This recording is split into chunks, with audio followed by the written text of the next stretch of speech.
Hi welcome to Madhura Telugu vlogs. ఎలా ఉన్నారండి అందరూ? నేనైతే చాలా బాగున్నాను. మీరు ఎలా ఉన్నారు? ఇంతకీ మీకు బయట టిఫిన్స్ తిన్నప్పుడు ఇడ్లీ కానీ దోశ కానీ అలా తిన్నప్పుడు అందులో పక్కనిచ్చే అల్లం చట్నీ అంటే ఇష్టమా? నాకైతే అంత పెద్దగా ఇష్టం లేదండి. మరి ఇష్టం లేదంటున్నావు, ఇప్పుడు ఎందుకు ప్రిపేర్ చేస్తున్నావు అంటున్నారా?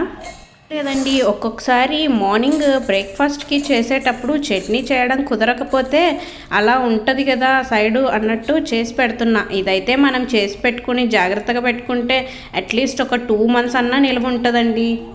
అందుకే కొంచెం తక్కువ క్వాంటిటీలో చేసి పెట్టుకుంటున్నా. పల్లి చట్నీ చాలా స్పైస్ తక్కువ చేస్తానండి.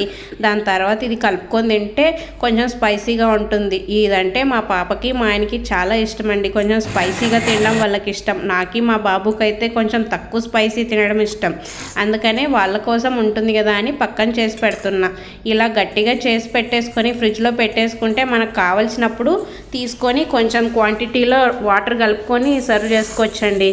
టేస్ట్ 2 కలుపుకొని తింటే మాత్రం చాలా బాగుంటుంది. ఒక్కటే తినడం అంటే నాకు అంత స్పైసీ తినడం అంత ఇష్టం ఉండదండి.